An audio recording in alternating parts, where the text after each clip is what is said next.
My name's Jennifer Ladino, and I'm a professor at the University of Idaho in the English department. I'm also core faculty in environmental science, and I've been here since 2010, which is roughly when I started to get involved with the Taylor Wilderness Research Station through planning for the Semester in the Wild program, which we launched in 2013. And I was part of the interdisciplinary team that helped put that together. So basically, I learned about Taylor when I was at my new faculty orientation, and someone came and spoke about this magical place that was, 35 miles in by foot, or a 30-minute bush plane ride, and that we sometimes brought students into this space and researchers. And I was like, pick me. So I went and introduced myself to Steve Hollenhorst back then, and got involved with the planning for Semester in the Wild to sort of ingratiate myself into that planning phase, and was really fortunate to be part of the initial cohort of people that taught and learned in Semester in the Wild. So that is my early relationship with what is affectionately called the Taylor Ranch. Can you talk about Semester in the Wild, what it is, and what some of the goals are for the program? Yeah. I mean, I think one of the early taglines we came up with was America's Wildest Classroom, right? Like, this is a really unique place for students to spend time. And the two things that I think make it the most unique are, one, it's in this giant wilderness area, the largest in the lower 48, the Frank Church River of No Return. And students get to spend the full semester there, and that's a really unique opportunity for them. There's nothing quite like it that I know of in the U.S. And the other thing is that we deliberately designed it to be an interdisciplinary curriculum with a humanities presence. So it's not that they're just out there learning river ecology or wildlife biology, but that they're also writing and they're reading and they're thinking about the sort of human dimensions of this wilderness. And we had that as a core piece of the curriculum from the start, and I think that makes it really unique as well. I can keep going. No, I'm trying to work on shorter interview answers. I'm a rambler this is all really in good job context. interviews, but in this sort of thing, not as much. I mean, like, imagine somebody who doesn't know anything about the program. Yeah. Or maybe even a Idaho student who's very interested. Like, this is all very good information. Well, and they need to do a better job at telling their story, because it is such a unique opportunity for students. They spend the full semester there. Often will end, I think, right around Thanksgiving break, because the weather gets too bad to keep the buildings open. But students are there for a good 3 months, and faculty rotate in and out and teach their courses in sort of a block format.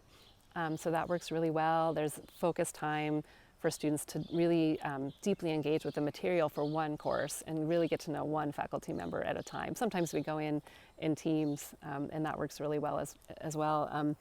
But yeah, we design in a lot of overlap between the courses, some synergy. We might read the same text, but read it in the environmental history course as well as in the environmental writing course, right? So you're tackling it from both a historical perspective and the perspective of sort of close analysis of language.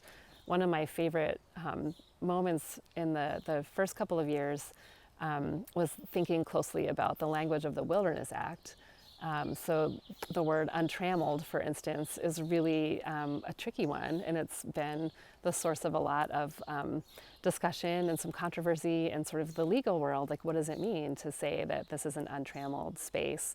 And so bringing your sort of literary studies, English professor lens to bear on sort of the language of that legal document was really, really fascinating. And it was a great way to teach students sort of our bread and butter skill of close reading, paying attention to the connotations and the richness of language, and to think about what the Wilderness Act meant when it was made in 1964 and what it means, 50 plus years later. So that sort of synergy, I think, makes the program really fascinating and distinctive. Are there any tensions between this idea of wilderness as untrammeled space and trammeled space? Taylor is a human space, a human environment that is ensconced within a much larger wilderness. Are there any tensions between those two things, or are they productive tensions maybe? Yeah, I mean, the whole idea of wilderness is full of tensions, right? Even the word untrammeled, it means, we sort of think of it as meaning like untouched or uninhibited, and that is kind of what it means, but what that also implies is a kind of freedom, right? So like a freedom for wild forces to remain wild is part of it. So that implies a very hands-off participation, or lack of, from humans. And so I think there's this tension between sort of wilderness as both a sort of the antithesis to civilization, something that is not us, but because we created it, because it was sort of our idea to sort of make wilderness a designated space, it's always had, the imprint of human presence. And so you can't fully separate out, wilderness from civilization, especially at a place like Taylor, where you've got, planes landing, and you've got horses, and you have hunters coming through, and there's plenty of activity that bears the mark of humans, right? And the humans live there most of the year. So that's one of the tensions. I mean, wilderness, there's so much to it, historically. If you think back to just what it means and how it registers emotionally to people, right? Like in the 19th century, it was a scary thing. Like it was a terrifying place. The word wilderness had connotations of fear and, awesomeness, in that sense of sublime sort of fascination and horror. And it was something that, because of that, Western European colonists thought they needed to sort of tame. And you see some of that legacy in just the idea of sort of managing wilderness, right? We manage it, and some, National Park Service spaces have managed wilderness that's, maybe not been officially designated, but is sort of earmarked for that, and so they manage it as such. So, starting around the end of the 19th century, and you can read environmental historians on this, but European colonists reached the end of the mainland U.S., began to sort of have some anxiety about running out of sort of nature, right? And feeling like the frontier was closed. You have the famous frontier thesis in 1890, and so the emotional tenor of what wilderness meant sort of flipped, I think, at that point, and it became this special place that we needed to actually not tame and sort of control, but like take care of and to preserve. And it started to take on this very different definition of wilderness as not only antithetical to sort of civilization, but a kind of cure, or a place to go and recover from, excessive civilization, and what someone like Theodore Roosevelt might call the sort of softness of over-civilization that was, demasculating the American population.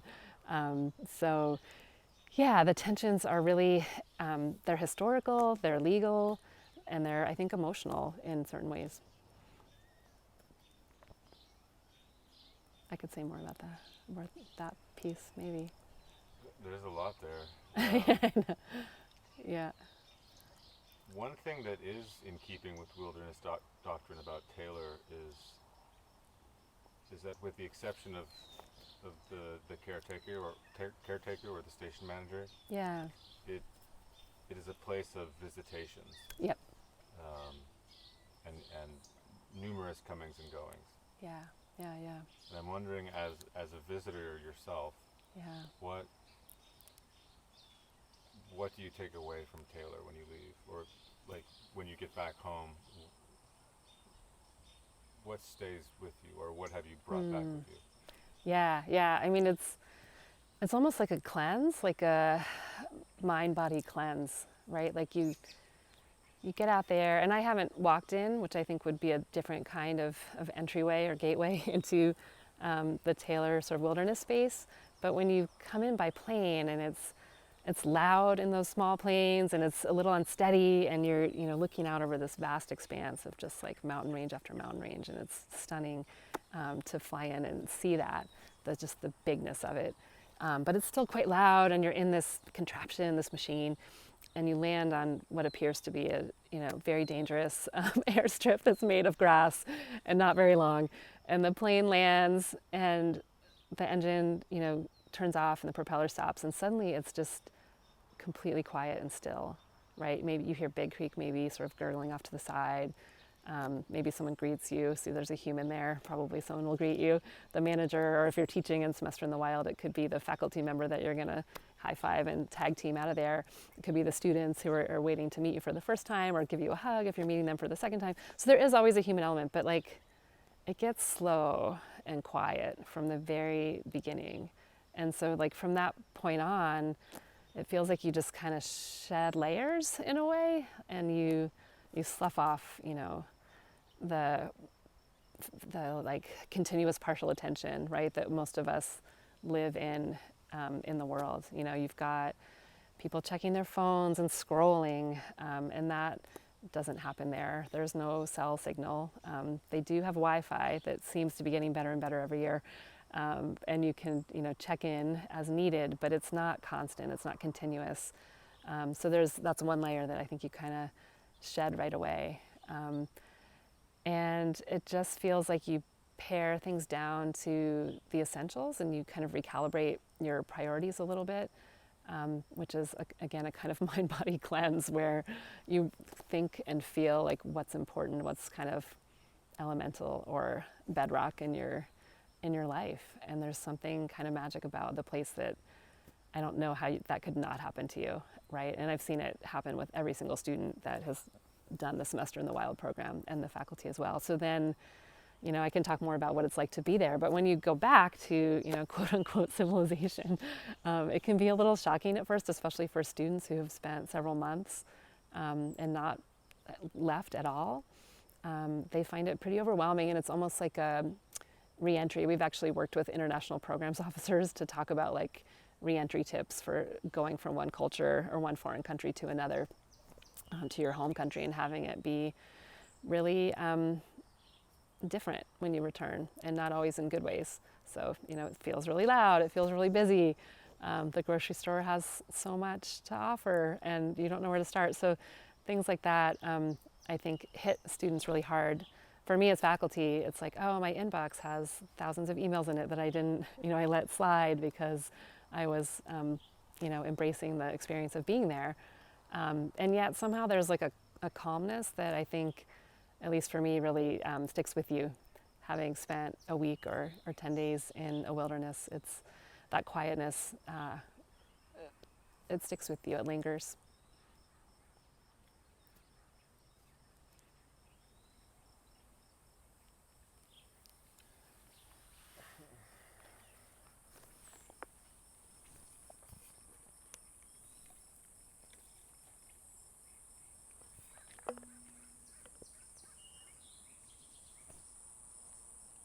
I kind of want to know what that state of feeling elemental means for you personally. Like what what what is elemental for you when you get to Taylor? That's a hard question. I hadn't thought or used the word elemental until today, so I have to think about this a little bit. I mean, you think about just the elements, right? Like there's water, and you can constantly hear Big Creek. There's fresh air. It smells nice. It feels very clean. It's not, unless you're there during a smoky time, which I haven't been, but that would be really different.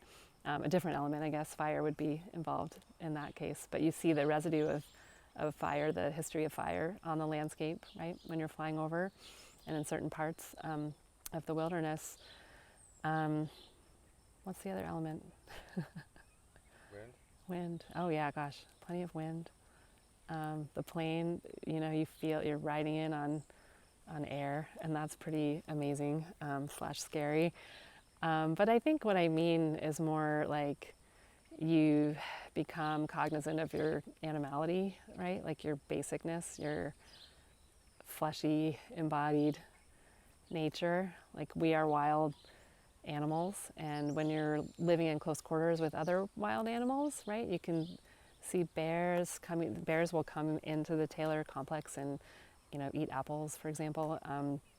You know that there are cougars, even if you don't see them. You might hear wolves. You can see bighorn sheep up on the benches, just walking up straight up from the research station. Smaller examples would be like aphids that would interrupt our outdoor classrooms, which might consist of, walking up to a ridge and sitting, or there's one sort of outdoor classroom that was a set of tree stumps where you just sit in a circle and sit on the airstrip. That was actually out near the airstrip where the planes land. And so I think being reminded that you co-inhabit this place with other wild creatures is elemental in the sense that it reminds you of your basic animal nature. So that's kind of what I mean. And then to go back to the sloughing off layers thinking, I mean, every student that I saw, and myself included, you don't sort of put yourself together in the same way there as you might in a professional setting on a campus. Women, stopped wearing makeup. They didn't shave their legs. They might not use deodorant. They might not shower as much. There was a kind of naturalization process, I guess, for all of us that makes you feel more at home, both in the place and maybe in your body and who you are. I had some really interesting conversations with young women about this. Well, why do I shave my legs normally? Is this something that is important to me to do, And it's like a kind of banal example of rethinking someone's priorities, right? It's like, what matters to me? And where did I get that idea that that's something I should do, back in reality? So yeah, elemental, basic, fundamental, natural. I mean, natural is another loaded word that, we can talk more about, but, we are natural. A wilderness is our birthplace. To kind of piggyback on one of my collaborators, Ed Crumpy, in Semester in the Wild, that was what he would sort of preach. And he was almost like a preacher to these students. They loved his classes because he would just talk and talk and talk about wilderness and history and what does it mean to us. And he would talk about it as our home. It's our sort of primary home. So when you come into a wilderness area, it's like coming home. And that really resonated with me and a lot of the students.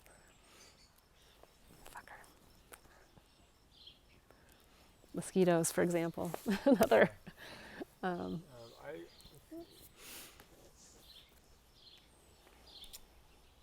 like this shot. It has there's a lot of shadow. Yeah, it's good. I can see the sun Does it bother moved. you? No? No. It's interesting. Some people hate it. I've always liked it. Yeah, it's sparkly. Yeah. I don't mind it, as long as I look good. No, you look good. That's all that matters. As a scholar of emotion and affect, actually, no, wait.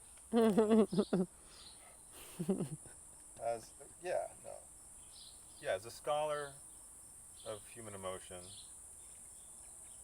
and how do I want to say this?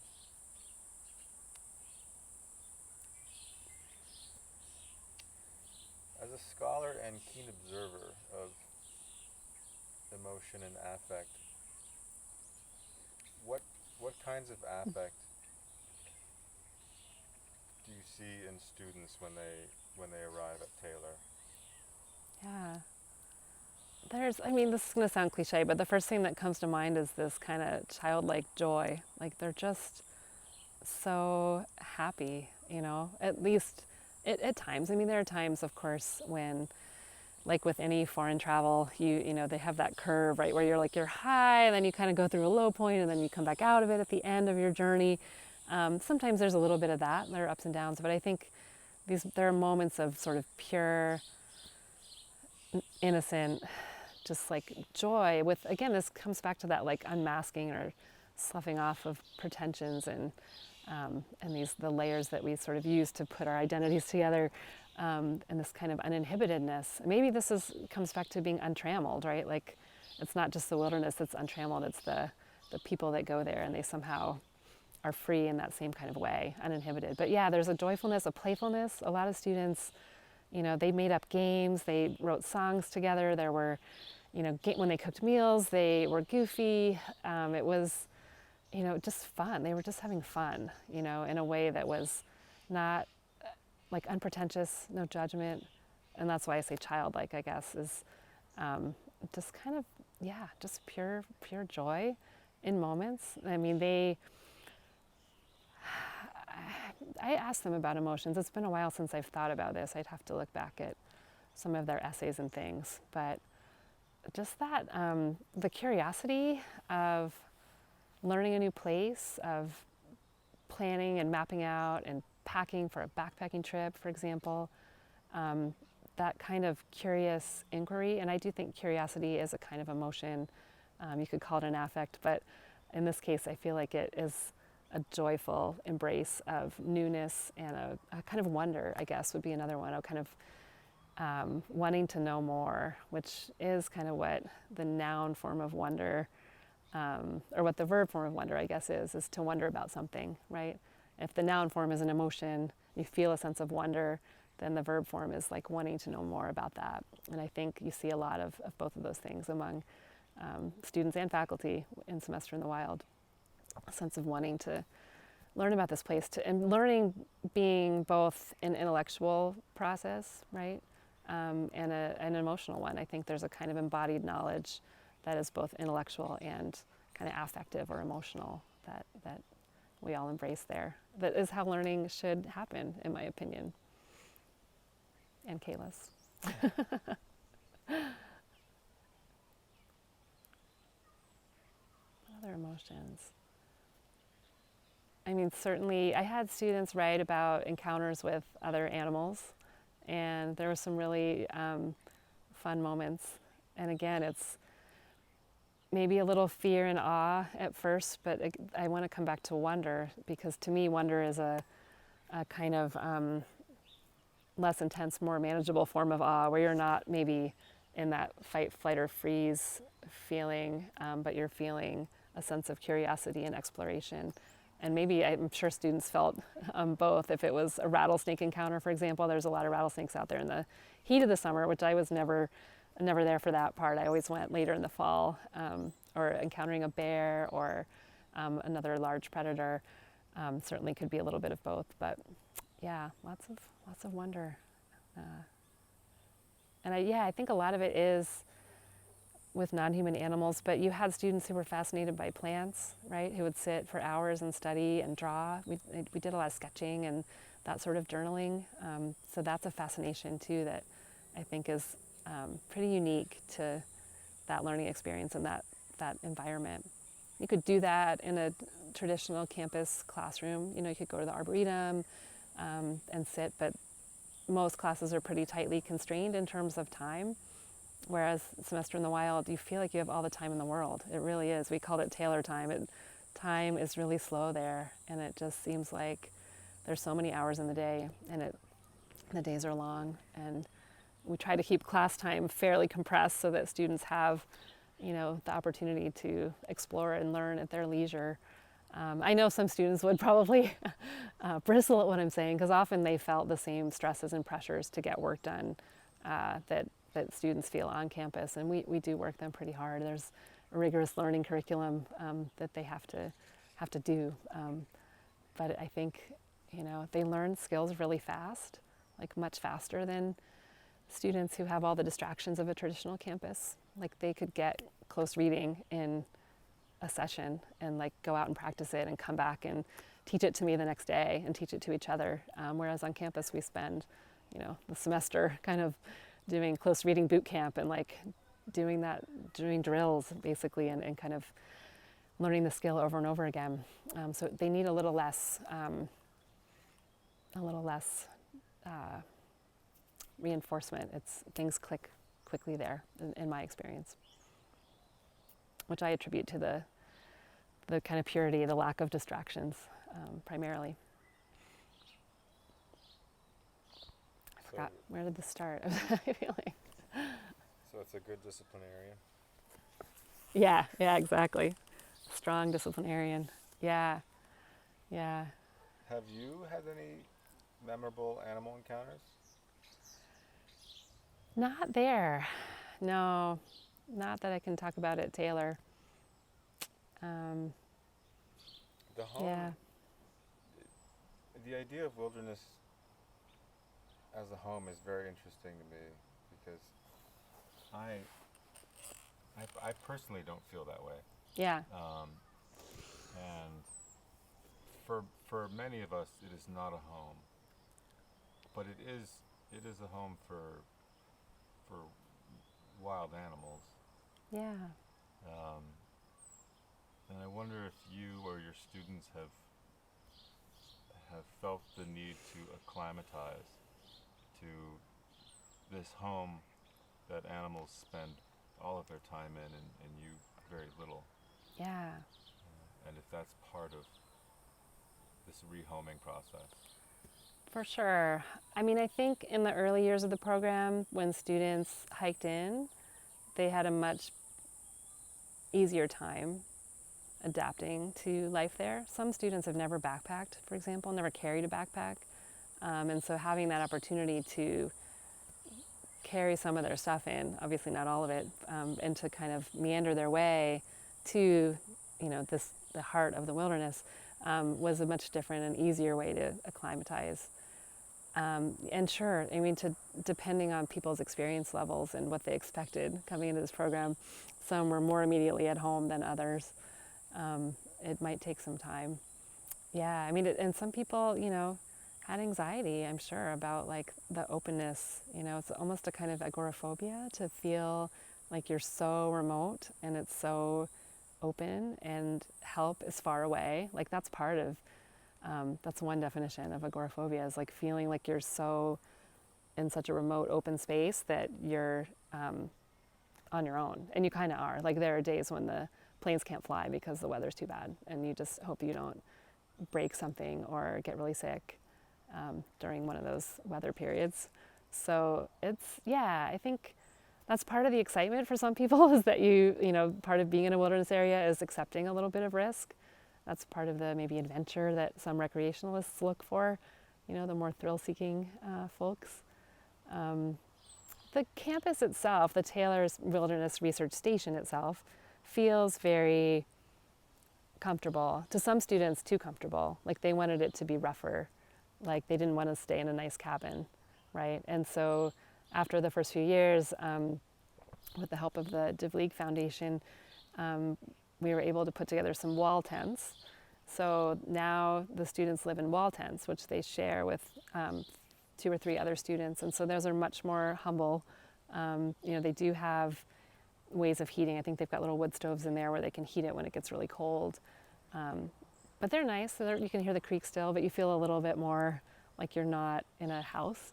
So I guess that's a different way of thinking about home, isn't it? Like feeling a level of comfort and at home in a building.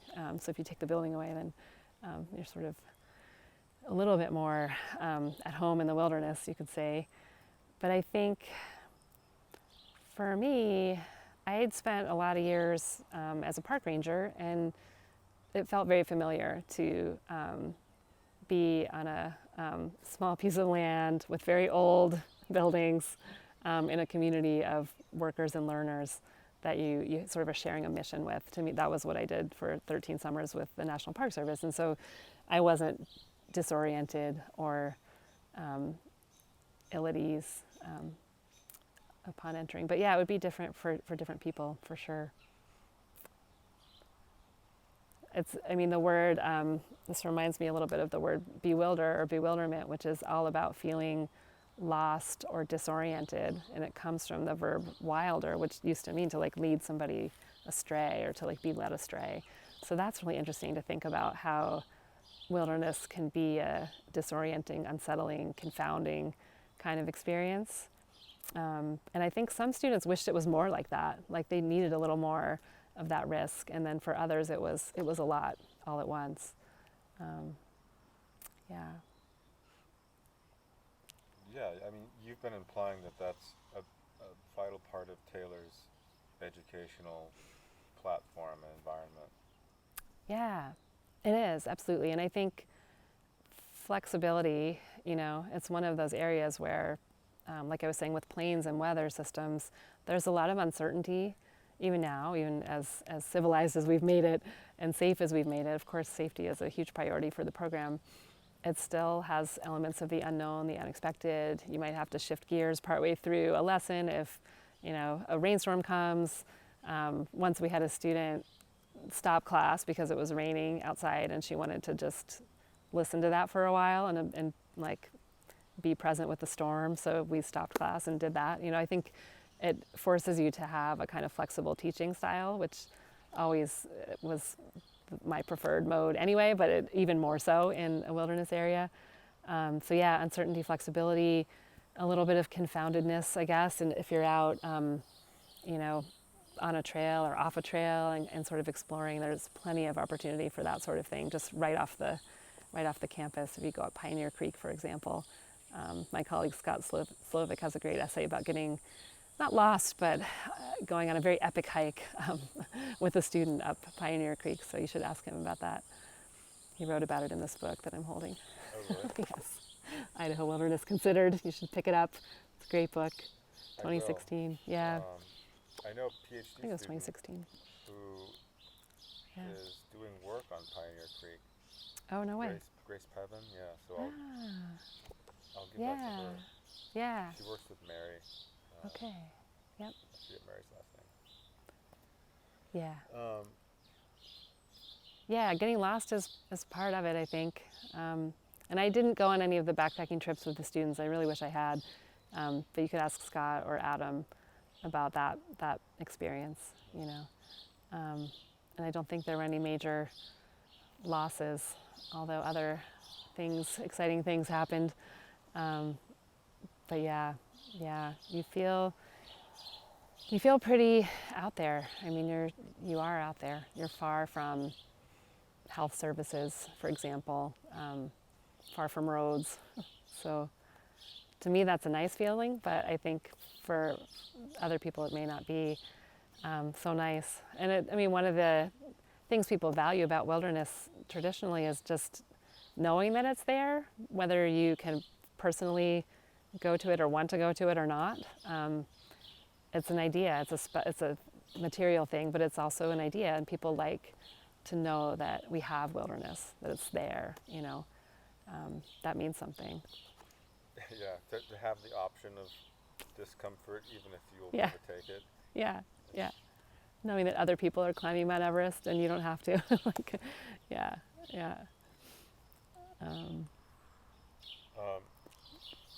Shoot, now we'll have to do a part 2 because I want to do a deep dive on wilderness with you. Yeah, I would need to probably prep a bit for that. No, you're prepped. I'm not prepped. Now my wheels are spinning, but I wanna let's just end with